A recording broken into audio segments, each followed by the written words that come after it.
I know you love earning travel rewards and cash back, and that's why you're going to love Rakuten. With Rakuten, you can earn cash back on everything you need to book your dream trip, hotels, flights, rental cars, experiences, and more, while still booking through your favorite travel sites. And don't worry, cash back can be earned on top of earning the credit card points and the hotel and airline loyalty points that matter most to you, depending on how you make your booking. Plus, with Rakuten, you can also earn cash back on groceries and other purchases like electronics, pet supplies, and more. And the best part, you can join today for free and start earning cash back on top of your travel rewards. Go to Rakuten.com or get the app. That's Rakuten, Rakuten. Rakuten, the most rewarding way to shop. If you're going to take the leap of moving to another country and doing something drastic, take the leap. Don't go to the expat hub and work out of a co-working space with a bunch of New Yorkers and people from LA, then you're still going to live that, have the American perspective and trying to lead an American life in a foreign country.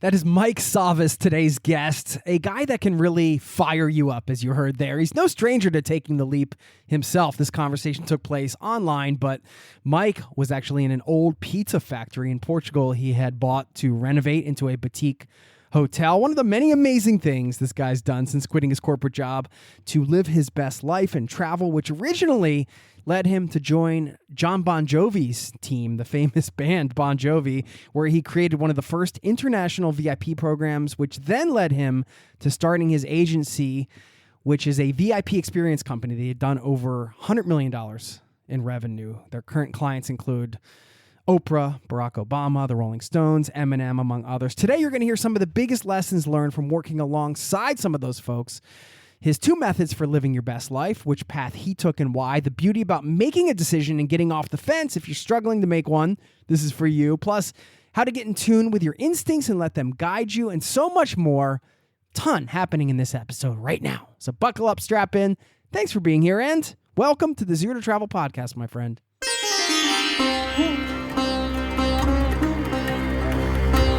You're listening to the Zero to Travel podcast, where we explore exciting travel-based work, lifestyle, and business opportunities, helping you to achieve your wildest travel dreams. And now your host, world wanderer and travel junkie, Jason Moore. Hey, it's Jason here with ZeroToTravel.com. Welcome to the show. Thanks for hanging out, letting me bring a little travel into your ears today. This is the show to help you travel the world on your terms, to fill your life with as much travel as you desire, no matter what your situation or experience. You can learn more about our guest today over at Savas on the Go, his website, Savas onthego.com. Of course, his agency is VIP Experience Agency Super, as we are super.co. We'll link up to that in the show notes. Travel-wise, Mike has done a ton. I mean, he traveled to Nepal to help out after the earthquake, raising $50,000. We talk about his experience there on the ground, just going and showing up and trying to figure out a way to help. He also has embarked on a quest to learn 12 new skills in 12 months at one point, attempting to learn surfing in Costa Rica, salsa dancing in Colombia. We talk about that and just loads more. A lot of value in this conversation. Now you're going to dig it. Stick around on the back end. You know, this phrase, living your best life. Mike shares some advice for living your best life. I know it sounds like a platitude, but I find that phrase to be okay. Like, I'm okay with saying live your best life, because I think that you can't strive for perfection. You know, you can't live the perfect life, and who you are is always changing. So to just say living your best life, I feel like that puts me in the present and you know, not too much pressure on like, am I living my best life every second of every day? I don't think of it that way, but to me, it's like an overarching concept, like, am I on a path that is me living my best life? It doesn't have to be like every single day I'm super duper smiley. It just means, am I on that general road of living my best life? And if that's changing, if I'm changing, where's the road that's going to guide me and keep me on that, which is where some of the instinct and intuition comes in, which is what I will talk about on the back end. I think this is one of the easiest ways to always be living your best life. You'll hear Mike talk about this in the interview. Stick around for that. And also, one last thing before we dive in, if you go to zerototravel.com/newsletter, if you love the pod, you want to get more, you want to keep in touch with the community, and yeah, just be in touch. It's free. You can sign up over there. You should do that. Now, let's get into today's show, and I will see you on the other side, my friend. Cheers.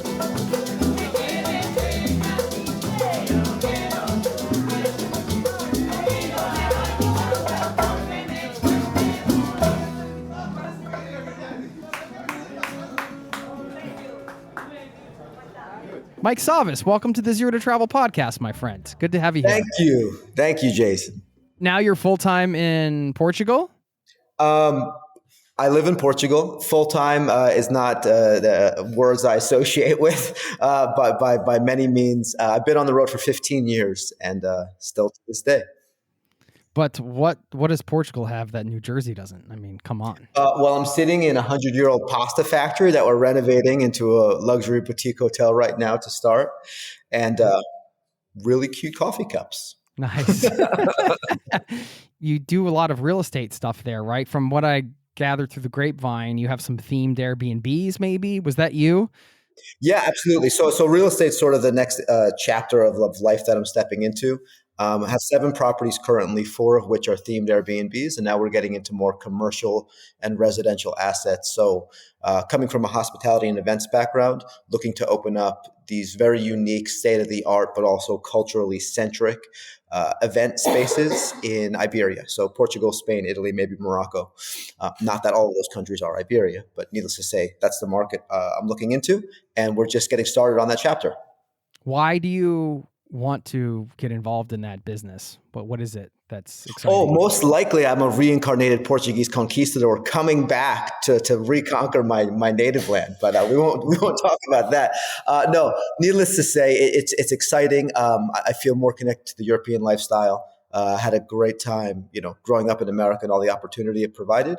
But I see what it's like over here, and it just calls on me more. Have worked hard to enable a lifestyle that is location independent, can run my business from here. And frankly, having been raised with a sort of New York, East Coast mindset, whether it be hustle culture or opportunity culture, it also gives me an opportunity to make a larger and more profound impact here because of the inherent differences of perspective. So it's exciting, and I think I can do good work here. Does that come down to, like, if you had to distill that down, is that like slowing down a bit when you said the sort of the difference in lifestyle, and you mentioned the hustle culture from the East Coast, which I'm very familiar with, or opportunity culture, like you said, if you wanted to reframe it and be kind? No, I wouldn't say slowing down at all. It's just reframing energy, output, and workflow. So one thing I've become present to is the ability to do more by staying in one place. And by no means am I staying in one place. For perspective, I used to travel probably about 100 flights per year. I'm down to about 70 flights per year. So whereas I used to be on the road every 2 or 3 days, now I try to be in a city every 4 or 5 days, if not 2 weeks. So even though that still sounds like an incredible amount of time on the road, which it is, I've realized that if I can get it to 2 weeks or even a month in a city, I can achieve much more. Whereas in the past, my mentality was framed around I have to be on the go in order to create more. Now I realize I can create more being in one location because of the network and team I built around me. Yeah. I was nomadic for 10 years back in the day. And when I was coming off the road and trying to be more permanent somewhere, personally, I found it was a bit of a struggle. Like, I felt like I was being pulled between these two worlds, and part of my setup, I suppose, maybe even part of my identity, was still living the nomadic life as I was trying to transition to the next phase. Have you had any, has it been a struggle at times to kind of flip that balance? Oh, most certainly. Many past relationships failed, many business partners left to the wayside. It takes about 8 years to find a rhythm in this lifestyle. And I can say most people who are attracted to it tend to fall off within years 2 or 3. And by years 4 or 5, they either don't make it by years 2 or 3. By years 4, through 6, they're sort of over it. And then between 6 and 8, you finally figure it out. It is ironic in some ways that, I don't know, as a traveler, you find that freedom in the sort of the spontaneity and also the openness. But on the flip side, I found that when you also commit in some ways, that gives you more freedom in other ways, if that makes sense. Absolutely makes sense. And I've seen it myself.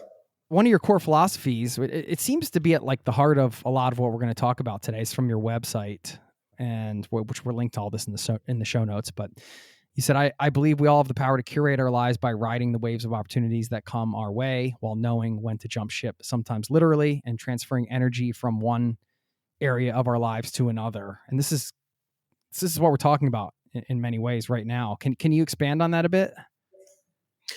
Certainly. You've heard the saying, opportunities are like waves. You just decide which one to hop onto. There's always another one coming right behind it.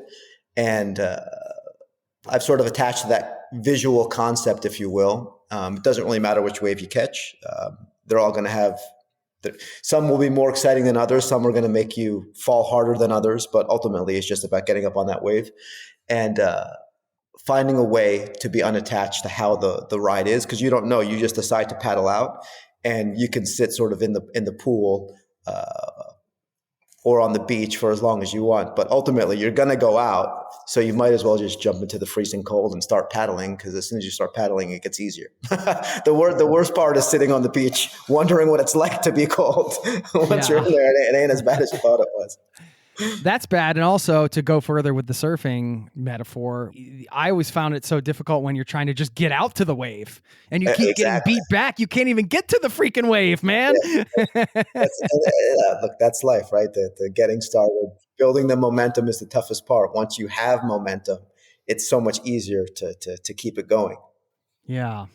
Well, when I got the email about having you on here, and one of the bullet points was about you. He quit a corporate job to live his best life and travel. This led him to Bon Jovi's team, where he created one of the first international VIP programs. I want to talk about your VIP programs and what you do there, but this is, of course, a very general bullet point. And where I'm going with this is I wanted to get your advice on taking the practical steps to quote unquote live your best life, because I feel like there's always going to be some people listening that are kind of maybe in that mode right now, where they know inside there's something else they should be doing. Perhaps it's something bigger than them in some ways, or maybe a bit intimidating, or just maybe they're not even clear what that is, but they feel like there's another version of life right now that is their best life, and they're not living it right now.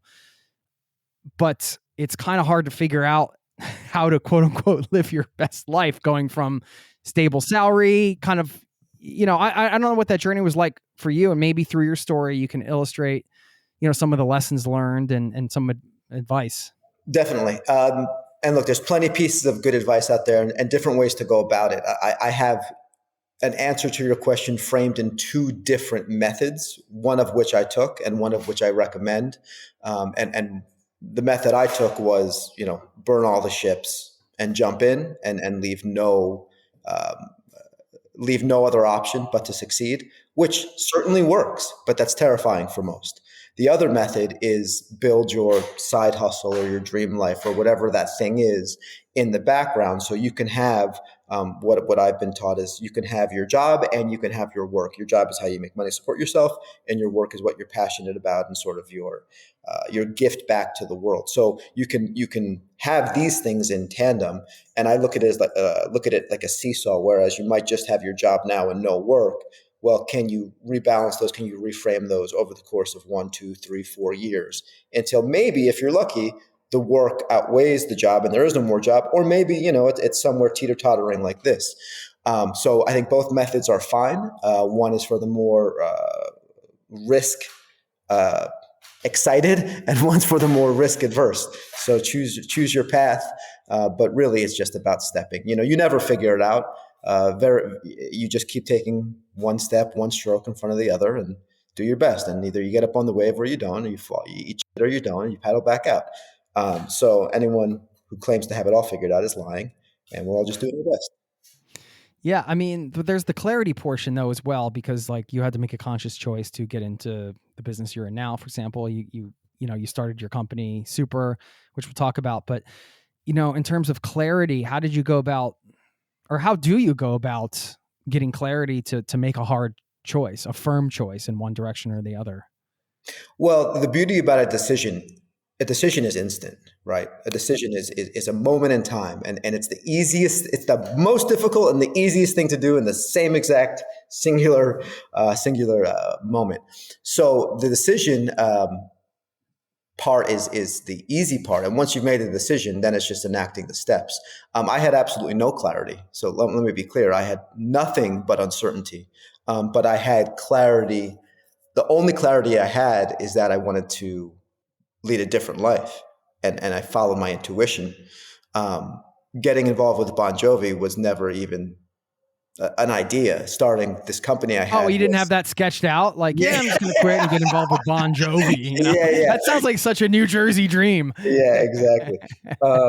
No, so you were living on a prayer, man. All right, no, we're going to stop. We're not going to, I swear that's going to be the only one. Look, I got a piece of advice recently, and it's super simple, right? It's like, what are instincts? How do you feel instincts? And if you just take a moment and whatever the thing is that you're debating between, whether it be a partner or a job, like go this direction, that direction. If you just sit in that for a minute and ask yourself, is this thought making me feel expansive? Or is this thought making me feel constricted, like in your gut, in your chest? And you know the answer to that right away. Do I feel expansive when I'm thinking about this person or this job? And that's your instinct. So you just tune into that. Now in reflection, I can look back and say that's kind of what I did. But at the time, I was just feeling excitement, and I was feeling like this. It was more friction, right? It was like, I don't like this job. I should be doing something else. But now I have a little bit more growth and emotional IQ, and I can say, oh yeah, that was just instincts talking. So, again, all of these things we hear they're a little bit cliche, but when you follow your instincts, the steps appear. So you take the first step, you see the next stone. You take the next step, you see the next stone. And then in retrospect, you have what's called clarity. But looking forward, the clarity is only a decision to take the next step. The restrictive thing can be tricky because sometimes that's the thing that your practical mind argues for, right? Because it's the safe thing or the seemingly safe thing on the surface, let's say. Like in your case, let's say quitting your corporate job, like the corporate job, or somebody's case, it might be the thing that doesn't make them feel expansive, but because it's the safe thing, that sort of moment of expansion you feel thinking about something else is now kind of countered by your mind going, well, come on, you can't do this. That's crazy. You got a mortgage, you got, all these things. It's kind of hard to block that out sometimes, Well, I think you're kind of alluding to two different things. One is logic and rationale, and the other is instincts. And that the at least the way I sense it, and maybe other people feel differently, is when I feel that constriction or expansiveness, yes, quite often logic comes in right away and tries to smack it down. But that's a different part of the spirit or the mind or whatever.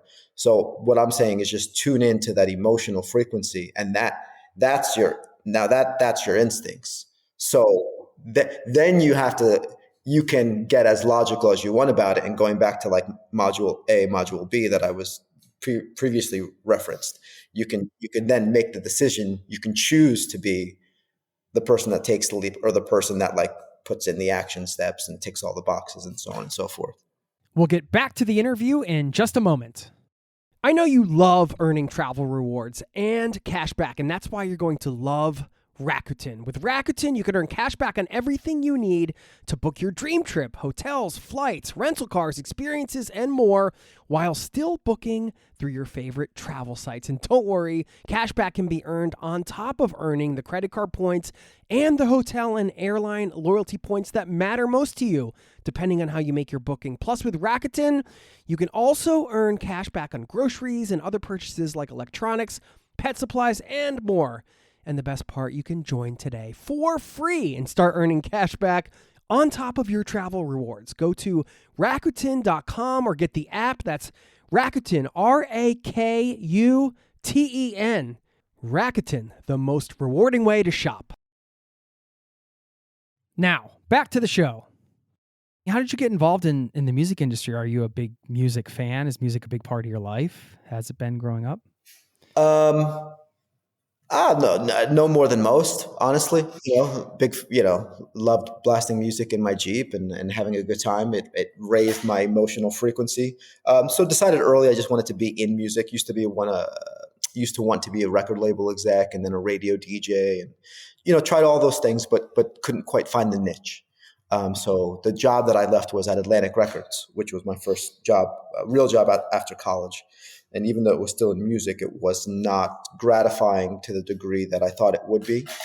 And I just knew there was more, having been able to travel at a younger age. I did semester at sea, so I sailed around the world on a university boat. And if anyone listening hasn't heard of it, best program I've ever done, 600 college students, really reframes you as a human and grounds you in the idea of being a global citizen at a young age. So it reframes how you approach the world. So having been blessed with that opportunity, stepping into corporate America, I know there's other ways of living life and doing things, and I'm willing to risk it all to bet that I can be happier. So yeah. But then how does it go from that to working with Bon Jovi? There were some unique connection points along the way there that, again, only in retrospect do they make sense. So when I left Atlantic, I found a sort of comrade in the weeds, if you will, on the battlefield. And she was the one that convinced me to leave. She was like, you need to go follow your dream. I wanted to travel more, frankly. So I went back to school and became a certified tour guide and took people on their holiday trips.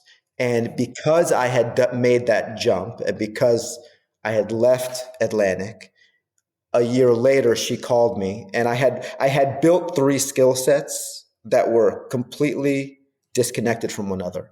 One, I was very good with people, connecting with people, knowing what they liked.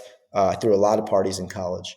2, I was well traveled because at this stage I had done semester at sea twice, once as a student and once as a staff member. I actually left Atlantic and went back on semester at sea. And then the third thing was I had an entry-level experience in all facets of the music industry. So booking agency, management company, radio station, record label, but all short, very intern to assistant level gigs. So I had a baseline perspective on the different components. And those 3 things is exactly what Bon Jovi management was looking for without knowing that's what they were looking for. They wanted someone who had a general understanding of the business, was well-traveled, and was great with people. So then I rolled around, like just filling in all the gaps, but none of those 3 things independently were a career path forward. And because I took the leap to leave, reframed me in this person's mind, she put me up for the job and I got it, and the rest was history. Yeah. Amazing, man. I think it's a good reminder for listeners just about how we don't always know how the pieces of the puzzle are going to fit together. And every experience you have, work experience or life experience or otherwise, has value, even the ones that are seemingly on the surface, like, well, that was just some entry level thing. Like I didn't get anything from that, but it's hard to know how that might play in later, Yeah, well, no, look, it's nearly impossible. And that's what, you don't know the steps. And that's why I push people to follow their instincts, because when you follow your instincts, that's when if you believe in destiny or fate, that's when you're going to find it. And you don't know what that is unless you listen to the instincts. And it's just, it's more exciting. Well, this is a side note, Mike. I'm in a band, so we're coming out with a new album. So I am going to send it to you to try to, maybe during these VIP experiences with these big name bands you work with, you could just kind of like play the album in the background and just see if anybody kind of like, hey, who are these guys? Maybe. Yeah, maybe. Anyway, I'll send it to you. I'm putting you on the spot here. Why don't you explain what you do at Super? Because, and you could drop the URL here and everything. People are curious, but I know you do VIP programs for artist tours. What does that mean? Yeah, look, so I have this wonderful agency called Superfan, and we create, manage, and execute VIP experiences for global touring artists and festivals. So if you're a big fan of an act, if you go on Ticketmaster, you'll see, front row package for sale. And that will include something, whether it be access to the artist, backstage Q&A, autograph signing, photo op, some sort of exclusive merchandise bundle, sometimes an element of hospitality pre-show or post-show. So we create that language in partnership with management and the artist. We price it, we get it on Ticketmaster. You as the consumer purchase it on that platform. And then I have events teams all around the world that execute that. So we're in partnership with the tour. We are everywhere the shows are. And most of our clients are global tours. So as they go around the world with their concerts, we are attached to them. We have reps on the road, and then we hire locally in every market to execute the program that was sold on the local ticketing platform. What is the most lavish VIP experience you've put together, do you think? Well, lavish is a challenging term because we're inhibited by the restrictions of these venues, right? Most of these venues do not have modern day amenities. So one of the more memorable programs was on the Oprah tour, and she'll do this beautiful pre-show sound check experience with 100 fans. Do a Q&A from the stage. They all go on the stage to take a photo with her. We illuminate the video screens behind her. There's a great pre-show party, gifting stations. Everyone gets a hand autographed book from her. Sometimes thank you notes, depending. And then it's can be a beautiful dinner. They get to enjoy the show. And that when an artist or a celebrity of that character is willing to engage with the fans is when they're most special. And then, we get into things like on-stage seating. So on Queen and Adam Lambert, production built out these on-stage opera boxes which are actually behind the stage. I know that sounds weird, but you become part of the show itself. So those guys would get a backstage tour. They go on the stage. They get to see all the instruments prior to the show starting. Again, a beautiful dinner pre-show, champagne wall, museum pieces. You get to see the costumes. And then during the show, you're actually on the stage. So how do you make a regular concert going experience something more than that and special? And that's what we do. We specialize in that. So it's really fun. We have a great team, really amazing client roster. We're growing extensively, and that affords me the opportunity to live and work in Portugal, but also travel around the world to attend these shows, manage my team, and then build the real estate sort of empire simultaneously. Amazing. I mean, just combining, like you kind of said in your core mission statement on your website, curating your life and kind of combining all the things you love.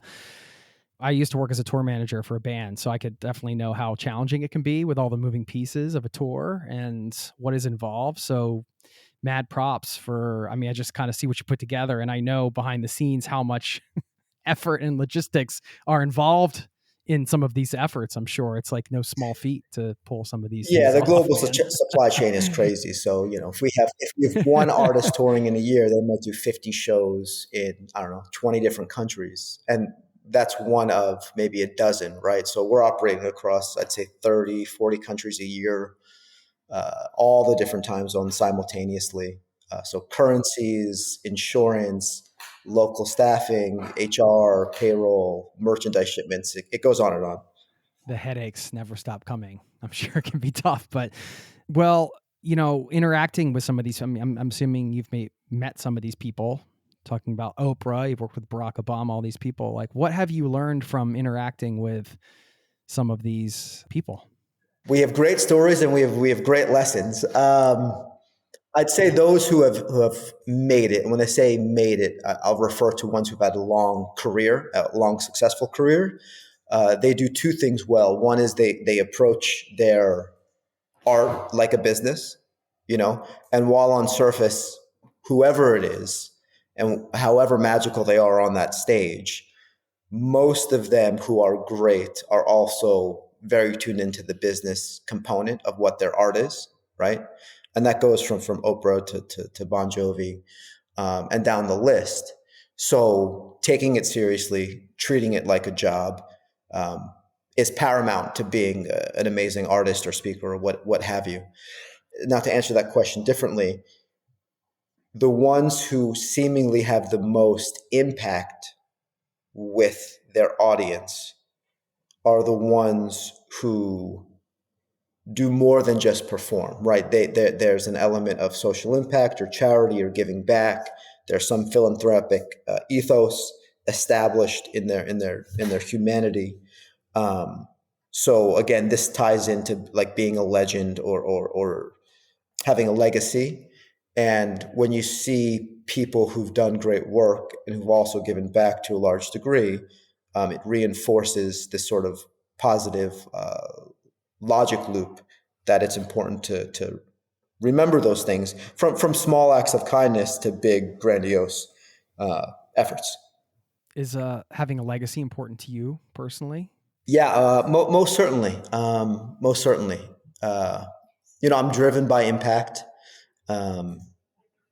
And it would be a lie to say ego doesn't get in the way of some of these things. Why would one want a legacy? I had a great friend that said, "Why can't my legacy just be a good husband and be a good father to my kids?" He's like, "I don't want anyone to remember me." That can be the legacy too. It doesn't need to be you're written in history books. The legacy can be small but meaningful. So I'm on my path, whatever that means. I'll make as much impact as I can and, hopefully do some good work. Do you try to measure impact personally in some ways? Sometimes it's hard to, it is hard to quantify in a lot of ways because of the ripple effect and other things. But I'm just wondering if that's a conscious sort of metric for you. Conscious metric, no. Subconscious metric, yes. And I sort of equate it to just your ability to create, your ability to have an impact, how many things you're affecting. And at least for me, that's generally in a positive direction. Of course, you can have that in a negative direction. So I'm doing a lot all the time with many people, touching many lives and many sort of communities. And that's what feels natural. Yeah. So, yeah. Yeah. I mean, some of these things that you've done, we're going to get into the month skills challenge and stuff like that. But I know you did some work after the earthquake in Nepal, which was, we were actually in Nepal the year prior. And so hearing about that really hit home for my wife and I, because we were familiar with some of the areas. And yeah, can you talk about that experience for yourself? I mean, I think that's one where you can just say you went in and did something. Yeah, the way I'd like to frame that answer is a little bit different than most. This is what I've volunteered at a few disasters in the last 20 years or so. And this is the natural progression of logic that I think a lot of people have is something terrible happens. You feel awful, you want to do something, and your brain starts calculating how to give back. And the first thing is like, oh, I'll give money because that's the easiest thing. And then you go, what will I give money to? Who will I give money to? Oh, whatever, UNICEF, Oxfam. And then, sometimes you give and sometimes you go, oh, I don't really know where the money's going. I don't know if I trust that organization. And then like it falls to the wayside. And then you have like this guilt and then this hopelessness. And then you end up just freezing. You freeze and do nothing, right? So specifically, you asked about Nepal. In this case, I have been well traveled, and when I was going through this logic loop, I was actually in Bali, staying at a friend's resort with my good buddy, and I went, "Oh, I really want to do something," and my brain went like this: like, can I give money? Sure, but that's not really going to make a significant impact. Can I go there and help? And immediately my brain tried to find reasons not to go. That friction we were referring to earlier. My job, and at this moment, I had just wrapped a tour. I had like 2.5 weeks off. Okay, no place I had to be. Oh, ability to get there. I'm already in Indonesia. It ain't that far. What will I do? And I had worked with an organization previously called Volunteer Ministers, and they were mobilizing a group. And I kind of went, crap, I can go. And then my body and mind really wanted a reason not to go, but I didn't have a logical one. So I went for a 5K run with my mate, and I said, let's make a decision on this run. And we did the loop, and we came back and basically said, okay, we're in, not knowing what that would mean. And that sort of really set off a series of or a calling towards volunteerism and disaster response for me. And I've not done it's really just getting started, to be honest. That's going to take a much more prominent role in my life moving forward. People have been on the volunteer front involved in various things, but since you have specifically been in these sort of, let's call them like disaster, what would you call it, recovery, or I don't know what the technical term would be, but I think people know what I'm talking about. What have you learned from being in those environments?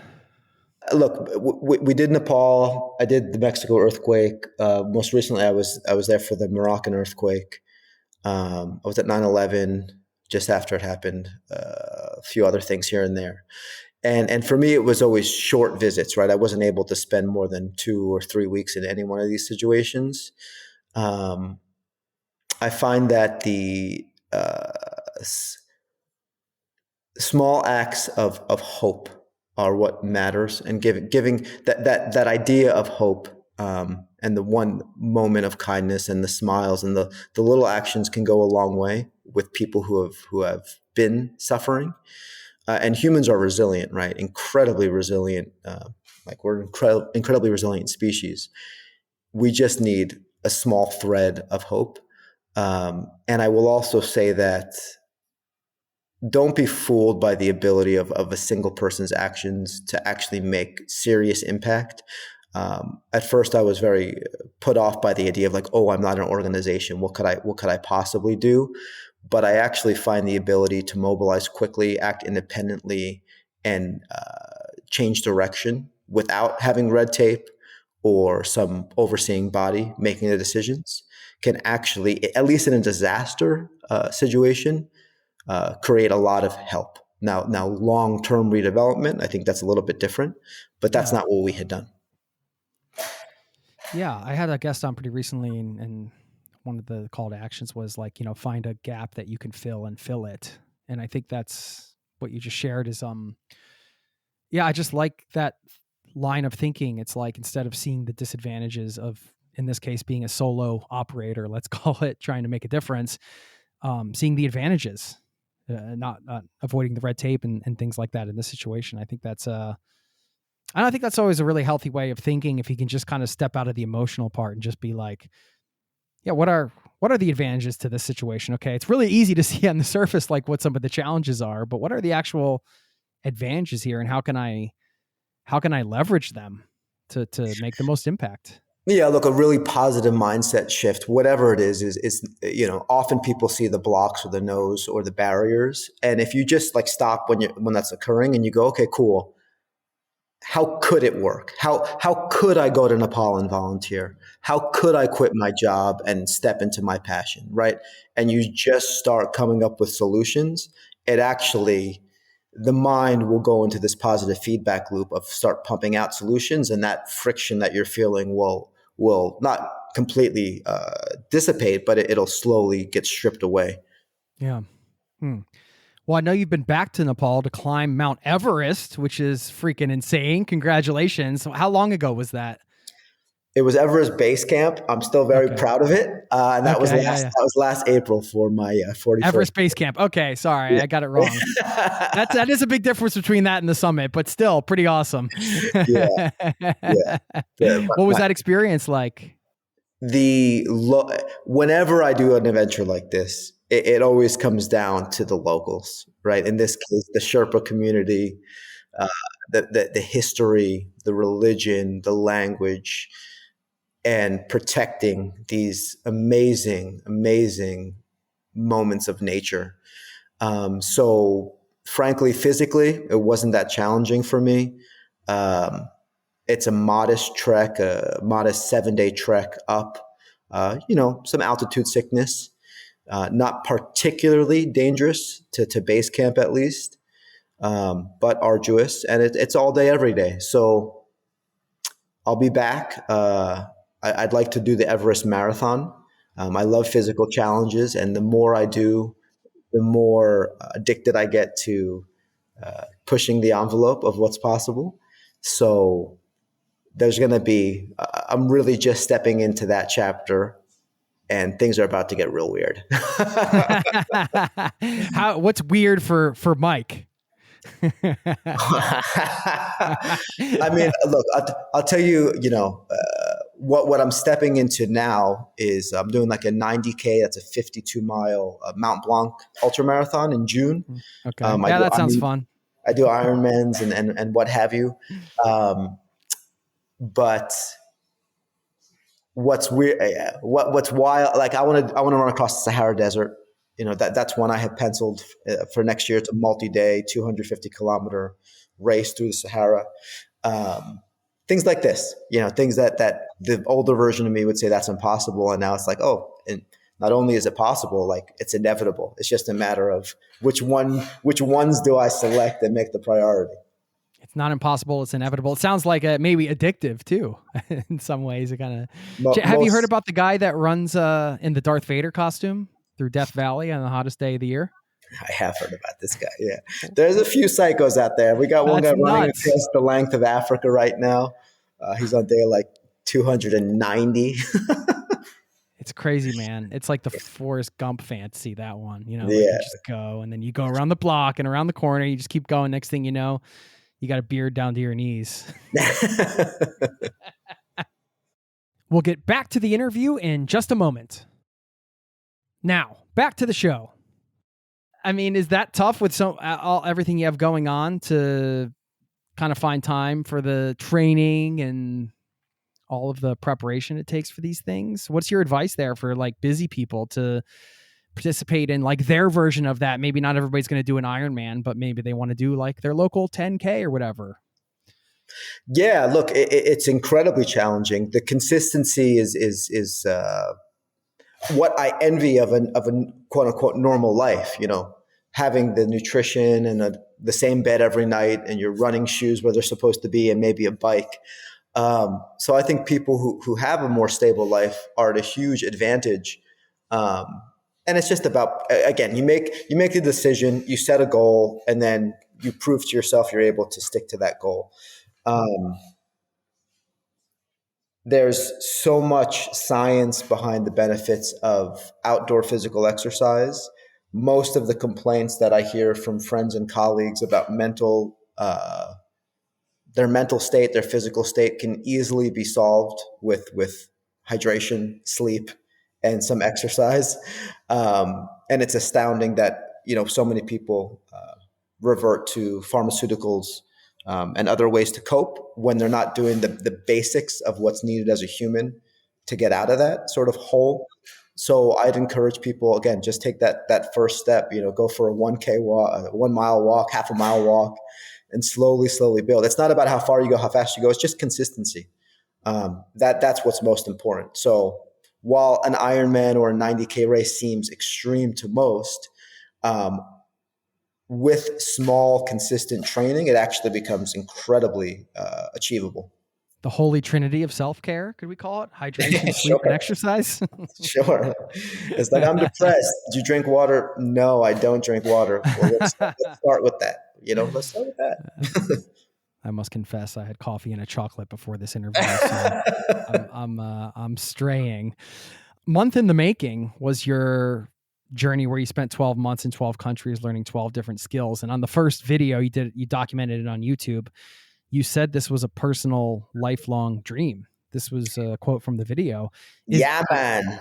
I mean, was that always was that an idea you had for a really long time? I want to get into this whole project because I think there's so much to learn from this. But yeah, when did that become even a thought for you? So month in the making, as you said, was 12 countries, 12 unique skill sets over 12 months. I've finished 7 of them. I have 5 left. The first idea. It's not chronological. You're giving yourself some flexibility. Well, look, COVID provided an opportunity to step into that. Okay. It's a modular challenge. Modular challenge. So look, that's a perfect example of what we're talking about, like timing and taking the first step and waiting for the right moment. I was intending on doing that later in my life. And then COVID happened. So I said, okay, now's the time. Let's just see what happens. And look, I didn't finish it. I intend on finishing it, but I started and I had learned a lot. So it's all good. The first thought I had about that was going back to childhood. And I used to just fantasize about being a samurai ninja with a secret lair in my closet in my backyard. So it sort of started there, as any kid would have. And then as I got older, I just, fantasized about different types of lives. I wish I could surf. What would it be like to learn salsa? And these things would constantly come up. And about 12 years ago, I was on a trip with a buddy and really just started laying into this concept of what that would look like. It took many different iterations and evolutions. The first one was much more challenging. I called it a week in the world, and I wanted to spend 1 week in every country in the world. Realized this would take me, I forget the math, I think that was like an 8 or 10 year commitment. I said, okay, maybe let's just do 12 months in 12 countries and we'll start with that. So really it was more about assuming different identities and diving into different communities as opposed to actually learning the skill set. And that was a unique reframing of what I was doing. First, it was the identity or the beingness, and then it was the doingness of the skill or the action. But it was profound, my lifelong dream, and I just can't wait to get back into it. I think it's a really cool way to think about it. I hadn't thought about the identity community component. I mean, we think about, like any activity, hobby, skill, whatever, like there's going to be a group of people that are really into that. And then you get to meet those people that are passionate about. Well, check it. Like, okay, going surfing or being a surfer, those are very different things. Right. So, So you became a surfer for a month. You didn't go surfing. You became a surfer for a month. I would say I was better at being a surfer than I was at surfing. So what does that mean? Waking up at 4:30, doing morning stretches, being in the ocean by 5:30 or 6, having coffee by 7, taking a nap at 8. So that whole thing was, such a blessing because that's not the person I am day to day. So just being able to step into that for a month was incredible. Yeah. I love that lifestyle. I love that whole, of course, man. That's 8 a.m. and you're like, you've already had like a full day of exercise and you're drinking warm coffee and it's an absolute fantasy. For me, it's not the life I choose to live right now. I'm choosing other things, but for a month, amazing. Yeah. So what were some of the other, give us a sampling of where you went and what you did. And I want to hear like your big lessons from the whole project thus far. Got it. Surfing in Costa Rica, salsa dancing in Colombia, capoeira in Brazil, freediving in the Bahamas, conservation ranger in Kenya and Tanzania, sailing in Croatia and France, and cooking in Italy, but I went there with the intention of learning how to cook. And what ended up transpiring was more stepping into biodynamic farming and food source and my relationship with food versus actually becoming a chef. And so that was 7 of the 12, and the remaining 5 mainly are in Southeast Asia, Buddhist or Shaolin monk in maybe Tibet or China. I'd love to do the nomadic eagle hunters in Mongolia. Potentially treasure hunting in Egypt. That was penciled for a little bit. And going back to the original concept, samurai warrior in Japan. I feel like maybe on some level we are a bit of kindred spirits because I had like ninja weapons on my wall growing up and definitely had a ninja outfit and watched a fair share of Shaolin monk kung fu movies. I always had the dream of like, the Shaolin monk like training areas, they pick up like the burning thing and it gets burned into their forearms and they have to, all the crazy things you see, but that's so cool, man. Well, what a beautiful mix of things, it's not all physical. It's like you have a nice mix of. So at there was a sort of, what's the elevator pitch? And this was very much the 40-year-old man's version of Eat, Pray, Love. And we came up with fight, feast, and freedom. Okay. Yeah. But why do the YouTube thing? Like, why did you even put it on YouTube? It was more for personal, just personal documenting of it. So I knew it was going to be arguably the most profound experience of my life, and I wanted to keep a record of it. At the same time, I had no interest of personally doing that. I knew I would never edit the videos nor properly tell the story. So I hired this kid named Diego, hasta luego Diego, who was fantastic, and a woman named Charisse. And between them, they were sort of my sidekicks for those 7 odd months, and got to tell my story. So I thought it would be important for me and my family and my kids whenever they come. I also knew that many people during COVID would like to see that story, right? They could connect to it, and it would be entertaining. Yeah. Wait, are there kids on the way or something? Do we No, know? no, no, Are you? not Is there a yet. late breaking news here? No, as far as I know, no. Right on. Okay, so what were some of the biggest lessons from that project that you still carry with you? The community aspect of what, again, the skill doesn't really matter. It's about the embodying these lifestyles. And I think it's a great reflection on what we were talking on earlier on in the call. You know, what's my job? What's my work? Who do I want to be? What's my passion? And realizing that there are an infinite number of opportunities out there, and they're all fine. You know, you could be a conservation ranger in Kenya and be incredibly happy. You can be a salsa dancing instructor in Colombia and be totally fine. You know, if you're doing what's calling you, you're going to be fulfilled to some degree. Now, that doesn't necessarily mean financially, but the people that were excelling, you know, I found true masters in each of these fields, real people that were completely dedicated to their thing, right? Surfing instructor, salsa instructor, freediving instructor. And many of them had left their life to pursue this calling, this thing that they're now a master at. And to see that purity of cause, that their gift to the world was beautiful. So it sort of reinforces the concept that I always knew that was implanted to me on Semester at Sea.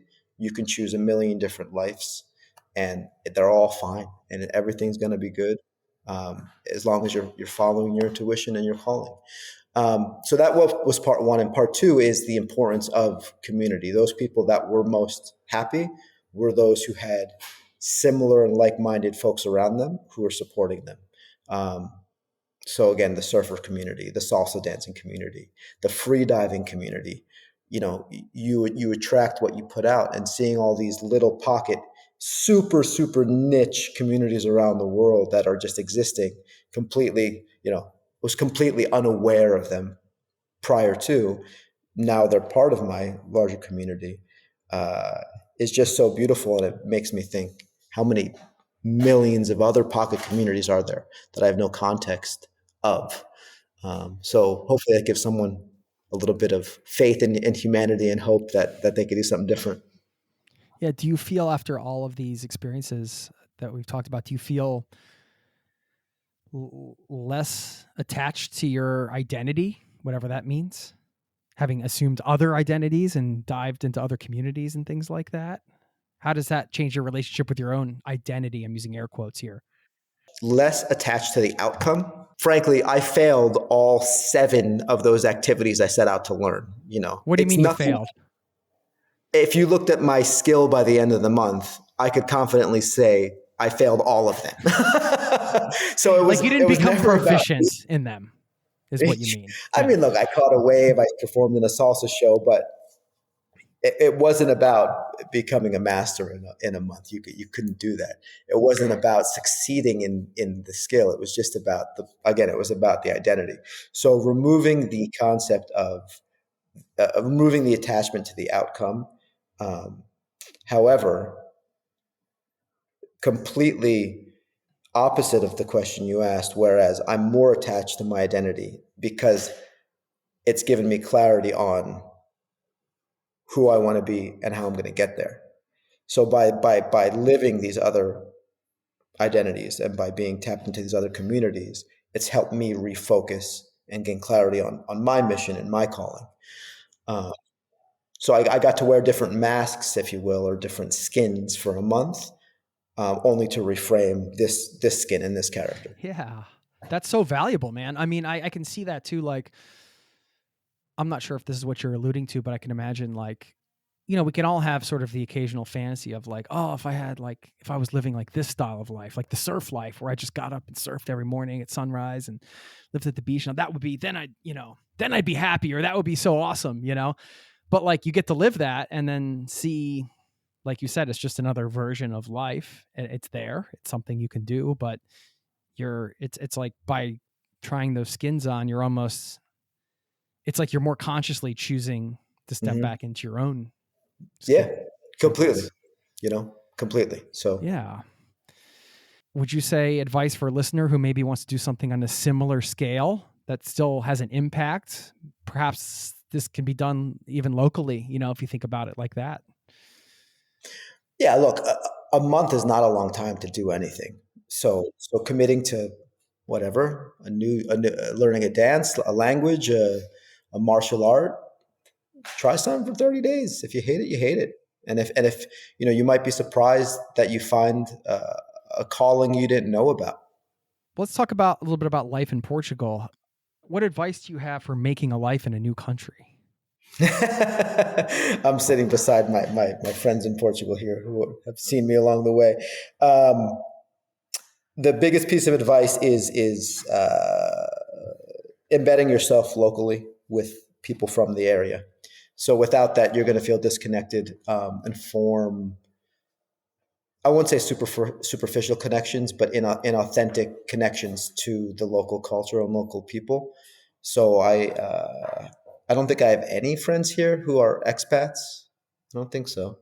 Most of 90% would be Portuguese or are living in Portugal for some time now. So that's made all the difference because I feel connected to the land. I feel connected to the people. So that's the biggest piece of advice is if you're gonna take the leap of moving to another country and doing something drastic, take the leap.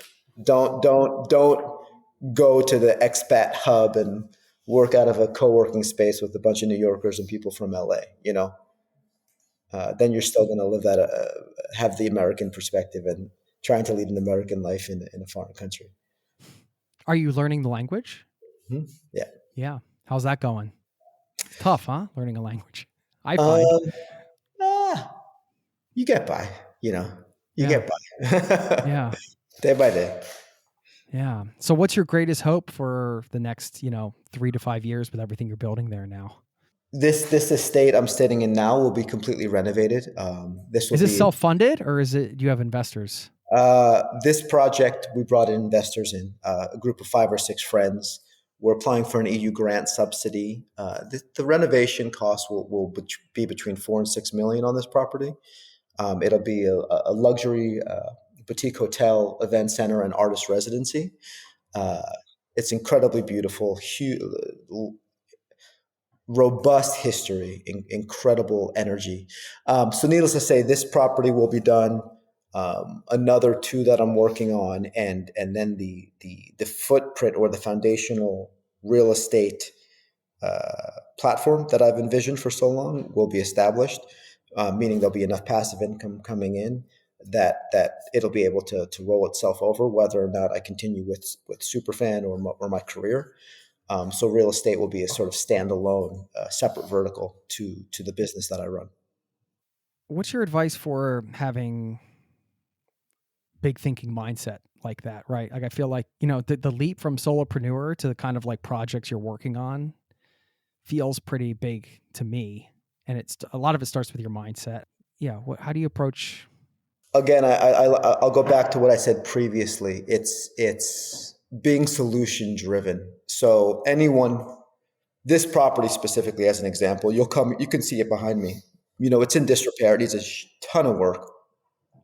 Anyone who comes here falls in love with it, and energetically they'll attach to it, but then they'll go, how would I possibly renovate this place? I'm in an agricultural area, an hour, 20 minutes outside of Lisbon. I don't know the carpenters, the contractors, the laws, but to see it from that lens, it's a hard no. To see it from the lens of, but imagine what could be created. I step into that solution-driven, cup half full lens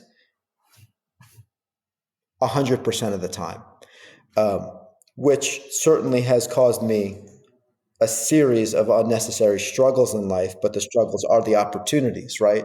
So when I moved to Portugal, I didn't know anyone. I didn't know the financial market. I didn't know the real estate market. I mean, it was truly spontaneous. I flew in for 36 hours, saw 8 properties, and bought the first one I walked into with no idea how I was going to get a loan or what any of it meant. So again, these two types of people, ones that just jump and other people who like are calculated and they analyze the risk and step by step. Neither one's right. But either way, you need to be the person that says yes and takes risk. And when you come up with the no's, let's reframe those into how could they be yeses? How could they be yeses? And slowly the yeses start overpowering the no's and the opportunities come faster and faster and the waves get sexier and cleaner and, bigger. Yeah. I struggle with that a bit. I mean, like I've taken some of these risks and they haven't panned out and I've lost a lot of money on some things and it's hard to then do it again. Yeah. Again, go back to the first imagery, like the waves. When you don't know how to surf, you're going to eat shit on that first wave. If you paddle back out, you're going to like over and over, you get pounded and pounded and pounded again until you finally catch one. And then you're like, oh, that's how you catch the wave. So that's how I've done it. I've certainly, I'm this business super fan. This is my third, if not fourth iteration of the same business. And finally it's connecting, finally we have 12 employees. We're on the Inc. 5000 list this past year. We'll probably be again this year.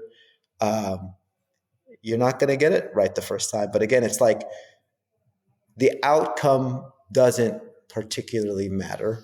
And if you can reframe the fear-based mindset, fear or anxiety and enthusiasm are sort of the same energy, just with a different perspective. So when most people feel anxiety towards a project, I feel excitement because it's just the same energy with a positive twist. So I'm like, oh yeah, that's going to be really hard. How am I going to do that? How am I going to find a contractor? Like, okay, let's figure that out. Like, that sounds like fun, Whereas like, how am I going to find a contractor? That'll never happen. It's the same logic. It's just a slight, maybe it's warped. I don't know, but yeah, I guess kind of like being excited about the challenges instead of seeing them as destroying your life in some ways, or just like, well, I mean, and that is a tricky thing. Like I have 2 kids now, so I'm a little hesitant. I'm in a place where I'm like thinking about jumping into the next thing, but I'm being very careful with what that is because I don't want to sacrifice too much of my time with them in my personal case. But that's it is part of the journey. As somebody who lives, I mean, I'm a Norwegian citizen now and I live in Norway, but it's fascinating for me to hear how you've been able to do so many cool projects there. Even though I'm a citizen here, it's like another country, trying to figure everything out. It's all in another language. It's the same sort of thing. And it's not easy. It's not easy all the time. How many friends do you have there who are Norwegian? Yeah. Most of my friends are Norwegian. Nice. Yeah. Are you learning the language? Yeah. I speak Norwegian. That took a while. That's a work in progress, man. I mean, always, I still do my Duolingo and I still, I'm still trying to level up, but I don't have any, these are the conversations I have and I love to have. I don't have Norwegian colleagues or anything like that to commiserate with. But I get my practice where I can. Speaking of, just enjoying conversations, I've really enjoyed this one, man. It's been a pleasure connecting with you. I had one more question. In the Rolling Stone article you were featured in, you had a quote that I found curious. You said, "For a while we were in the experience economy, but we're evolving into a transformation economy where people want more than an experience. They want to be transformed." Can you talk about that a little bit more? Because we're always looking to stay on top of trends here on the Zero to Travel podcast. You seem to be a guy that's like kind of a bit ahead of the game with that kind of stuff, and maybe you can speak to that. Yeah, so that language came to me at a luxury travel conference that we host every year in Morocco. So this is what hoteliers and folks in the luxury travel space are referring to. Where, yeah, I'd say for the last decade, many things were coming up around the experience, and I value experience more over material goods. And I think most people are present to that fact now.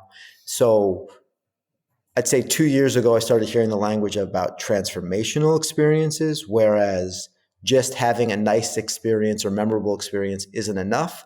Folks want to actually be changed. People are looking for change because now experiences are everywhere. Going to the movies is an experience. You have a lounge chair and cocktails, and like everything is an experience now. So it's almost like the noise of the experiences and the level of the experiences has been stepped up. So now, in order to be memorable or impactful, you almost need to change the person attending the event or the holiday. So that is a huge challenge. And how you're seeing it, and I don't think it needs to be transformed in a hugely, impactful way, whereas they change their identity. But getting them to have one unique concept, one slight change of perspective, if you can achieve that, you've really gone above and beyond. I don't think it's possible in most cases, but if that's what you aim towards, you're probably going to get closer to doing something that is really special. Yeah, cool. Along those lines with travel, do you think it's healthy to put that kind of expectation on a trip where you're like, this has to transform me in some way, or is it better to be open, or really any experience you go into? I think there's a bit of a balance there. I wanted to hear your thoughts on that. Look, from personal experience, right? The trips that matter most are. I used to have an adventure travel company, and we would always layer in an element of cultural exchange or social impact or charity into those adventure trips. And that's the adventure itself pales in comparison to the element of giving back in terms of what people remember and how they connect on reflection to the trip.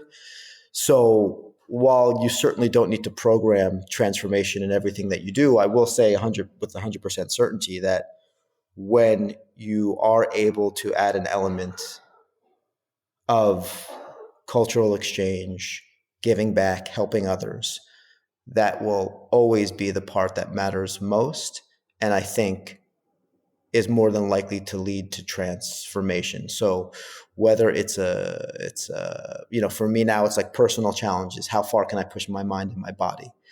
How can I layer in the giving back component into my business and into these trips that I plan? Even in the properties, how do I transform these properties into something new, but also paying homage to the past and the local communities and the culture? So this is why they're going to stand out more than just a luxury, another beautiful, cozy luxury thing. Mm-hmm. Yeah, gotcha. Okay, last question, I promise. This is a fun travel one. Okay, you're going to either be quarantined in Portugal or to see your family. You can do all that, but you're only allowed to take 3 more trips. And you have to give us 3 destinations that you would go to before you're forever quarantined either in Portugal or visiting family. I guess what I'm getting at here is some destinations worth visiting, but we're putting a little wrapping around it. So for me, selfishly, or what I'm going to recommend to people? Both. I mean, well, they could be one and the same. Just give us 3. Look, for if you're starting your travel journey, Iceland, New Zealand, and Brazil. 3 completely different landscapes with so much varied nature that you can go to any one of those and have the ultimate expansive, mind-blowing adventure trip. Having been to those 3 places, I would choose for Antarctica. I'm yet to run a marathon. I want to run a marathon on every continent. So I would just tick that off the list to become legendary. Bhutan and Ghana. Nice. Okay. Thanks, Mike. Do you want to share here where people can find you? Of course, we'll link up to all this stuff. Oh, sure. I mean, look, I post a lot of stories on Instagram, Savas on the go. Always trying to update people on where I'm at, what I'm working on. So it seems to be a lot right now, but I assure you, we're just getting started over here. So there's going to be a lot of physical challenges, a lot of giving back, a lot of business growth, and a lot of real estate plays in the future here. Nice, man. Well, I'm glad we're connected, and maybe next time we can do this in person somewhere. I don't know. Hey, man. Could be nice. You know? Norway. I'm down. No, I appreciate your time, Mike. Thanks for sharing, some of your story here today, and for all the great advice and the inspiration. Much appreciated. Thanks, Jason. My pleasure, brother. Thank you. Take care.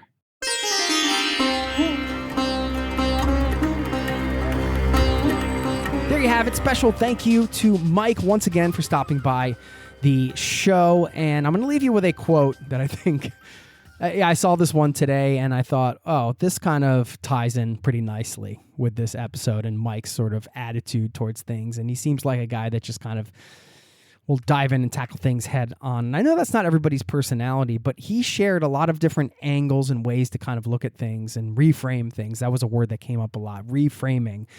And that is an important word, at least it has been in my life, when you are needing a perspective change. Sometimes it's good to take that meta look at things and figure out how you can reframe it for yourself. And some of that advice he shared on living your best life, the idea of following your intuition, just checking in and seeing if that X, Y, or Z thing you're thinking about feels expansive or you feel like you're closing off. It feels like it closes you off. And I mean, this is a simple way to kind of just really understand what is going on underneath all of the thinking mind stuff, all the practical mind stuff. Like, what is your body actually telling you?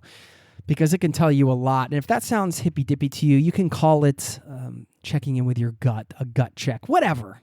It's the same principle. Your body knows a lot. And sometimes we just try to rationalize the choices we make because we think they're the smartest thing to do. I'm using air quotes, even though our body's telling us something else. And maybe on the surface, it is the most sensible thing to do, because maybe everybody around you will think, well, of course that's a sensible thing to do. You stay in that job, or you stay in that relationship, and you've dedicated your life to this, or whatever. I'm just pulling random examples off the top of my head, but you get the point. Check in with the body. Don't forget to check in with the body, and you might be able to make some decisions from there, which can be scary because it doesn't feel as thought out, but the body does know, doesn't it? The body knows. Okay. Leave you with this quote from George S. Patton. Quote, "A good plan violently executed now is better than a perfect plan executed next week." Thanks for listening. I'll see you next time. Peace and love to you and yours. Cheers. This podcast has been brought to you by ZeroToTravel.com. Ideas and advice to make your travel dreams a reality.